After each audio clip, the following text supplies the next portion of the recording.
On a longline ship, discipline starts before the first hook ever touches the water.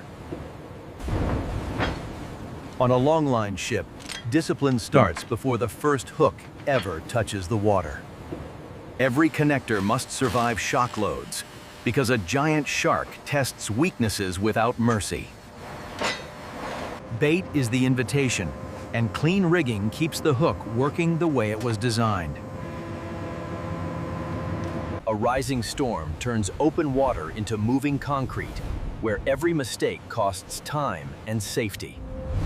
They set the line where scent travels far, drawing apex predators out of the blue darkness. Longline fishing is precision at scale, and the ocean punishes any weak link. Circle hooks can hold cleanly in the jaw corner, but only when the rig is perfectly presented. The set begins with markers, a trail across hostile water that must stay true in strong wind. Once deployment starts, stopping's dangerous, so the crew commits to the full spread. Each connection expands the grid, turning one cable into a drifting field of opportunities. Below the storm, the line moves quietly, broadcasting scent through water the crew cannot see. Tension must stay balanced, because slack tangles hooks and too much strain snaps leaders. In low light, scent and vibration guide predators, and patience is built into every meter of line. The first sign is fleeting, a fin cutting the surface, proof a giant hunter is already close. One glimpse changes the pace, because now every hook feels like it could matter. Currents and shadows hint at presence, but the ocean rarely reveals its predators willingly. Cold hands slow work, so teamwork keeps rigging consistent under punishing weather. A great white patrols the line with calm authority, measuring risk before choosing a strike. It tests the offering from the edge, where one turn could become the attack. Small load changes travel up the line, translating unseen motion into instinct and quick decisions. The predator vanishes as quickly as it arrived, leaving only turbulent water as evidence. A surface roll and tail slap announce power, and the sea answers with foam and spray. They stage landing gear early, because when a shark comes boatside, seconds become everything. Now it closes the gap, using slow approach to mask speed until the final moment. The winch becomes their steering wheel, controlling pressure so the hook can do its job. One feint can be a rehearsal, and the rig must look effortless to invite commitment. At close range, hesitation ends, and a single bite will decide whether the crew connects. They avoid forcing the moment, because unnatural tension can make a wary predator turn away. When speed replaces caution, geometry and timing become the difference between escape and capture.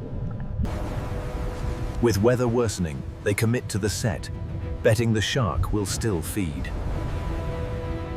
The fifth reveal is unmistakable, a full breach that signals aggression and sets the stage for impact.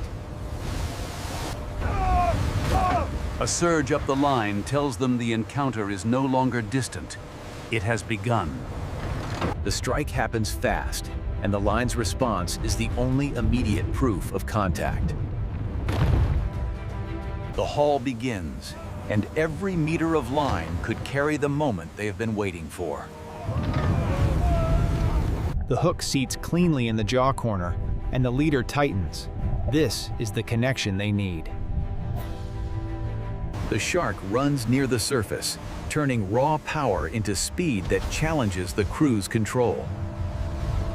On deck, they translate that run into controlled pressure, feeding line only to prevent breakage. A deep dive adds friction and risk, because any abrasion can part a leader instantly. They reorganize for landing, knowing a giant shark can turn retrieval into a safety crisis. Head shakes are designed to throw hooks, so steady tension is the only counter. Near the hull, sudden rolls are dangerous, and the crew must keep the predator angled away.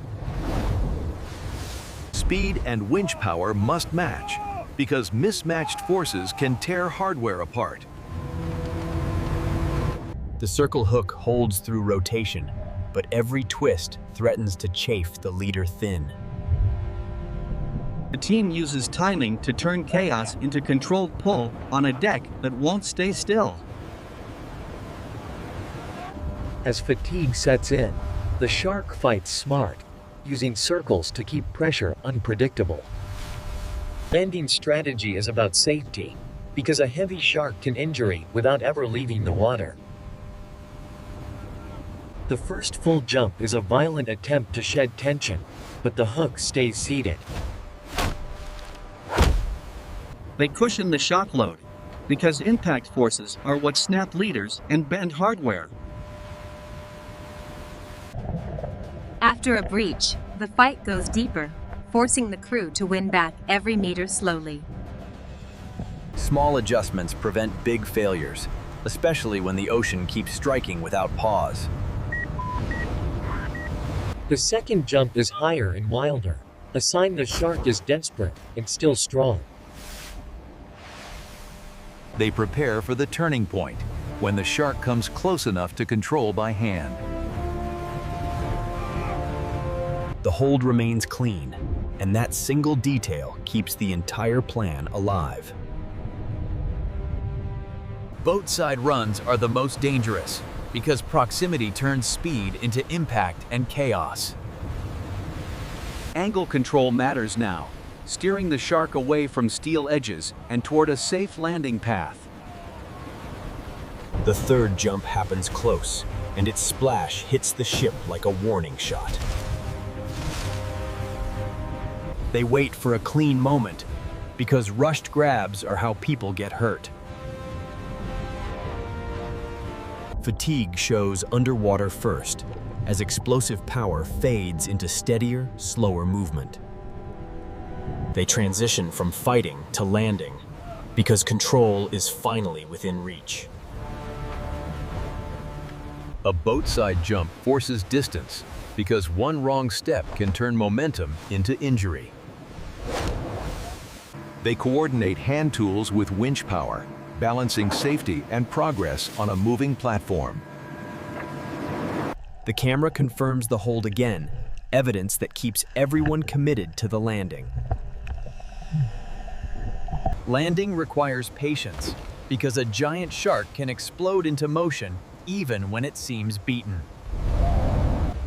It uses the swell itself as leverage, turning waves into a shield against control. Even lower jumps are dangerous, because proximity turns splashes into impacts across the rail. They test control without committing, careful not to tear flesh or lose the shark at the edge. The final jump is a last protest, and surviving it means the crew is ready for the lift. With a tail line secured, the fight shifts decisively, giving the crew mechanical advantage. Heavy predators require lifting systems, because human strength alone can't manage this mass safely. The lift begins, and everyone stays clear, because a swinging load can injure instantly. Even suspended, it can thrash, turning weight into a swinging hazard above wet steel. Contact with the deck changes everything, because leverage now belongs to the ship and the crew. They control the head first, because jaws and momentum define the danger on deck. Safe hook removal prevents injuries, but the animal can still erupt into chaos without warning. On a wet deck, momentum becomes the enemy, and a sliding body can knock men down. They steer the load like machinery, pulling from the tail to keep danger moving away from people. The first deck surge proves the fight isn't finished, and workable space disappears fast. Containment becomes priority, because an uncontrolled predator turns the deck into a hazard zone. Direction and drainage help regain control, using the deck's design to reduce slips. One tail strike can launch equipment, and injuries happen when reaction time runs out. Clearing clutter restores control, because trip hazards multiply danger on a pitching deck. Scale becomes obvious on deck, where a single predator can overwhelm a large vessel's workflow. Sudden rolls turn mass into a battering ram, and safety depends on distance and timing. Neutralizing the front end reduces risk, because once direction is controlled, the rest follows. Securing hardware reduces surprises, and every tightened strap is another step towards stability. The fourth surge is pure force, and the crew survives by moving as one without losing control. Timing the lull turns brief calm into progress, the only way to work in heavy weather. Clean handling protects quality, so restraint matters even when the deck feels like a battlefield. The fifth slide nearly takes a man down, proving the deck can be as dangerous as the sea. Opposing forces lock the animal in place, turning motion into controlled pressure.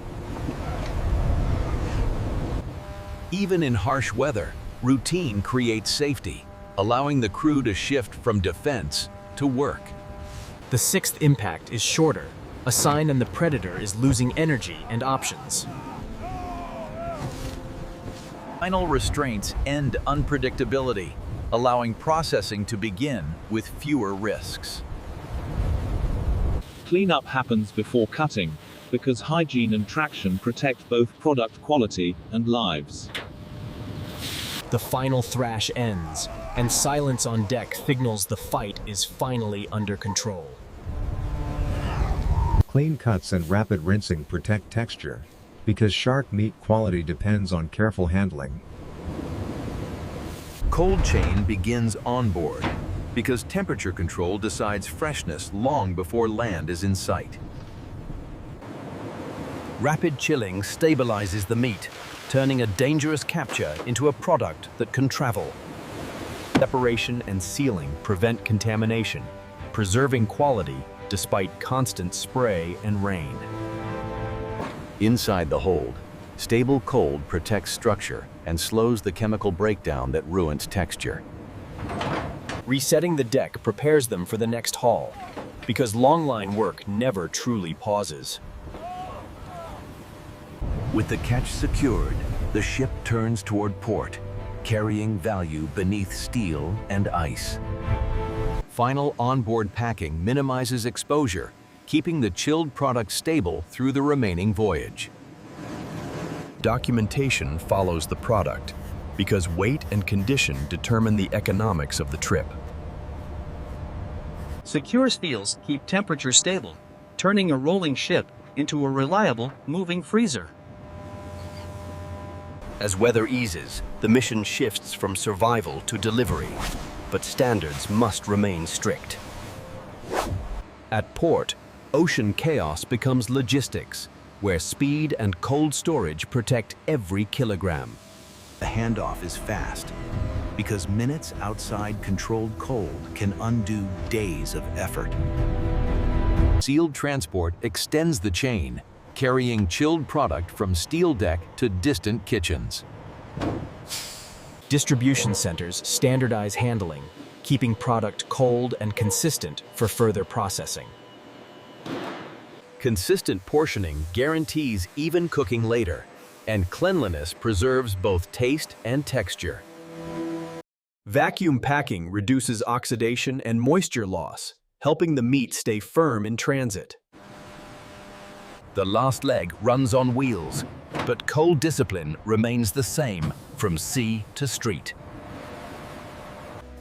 In the kitchen, quality is judged by touch and color, and firm texture signals proper chilling. Simple seasoning respects the meat, balancing richness with acidity instead of masking flavor.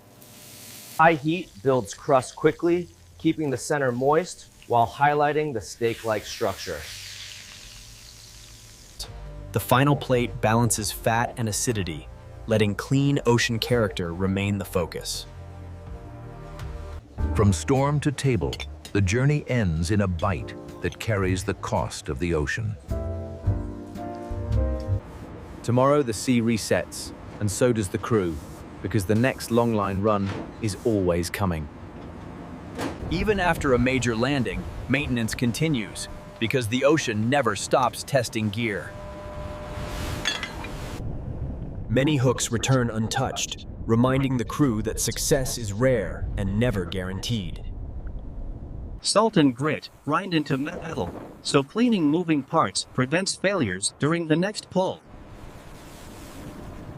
The ocean gives nothing away, and calm moments are only pauses between harder work.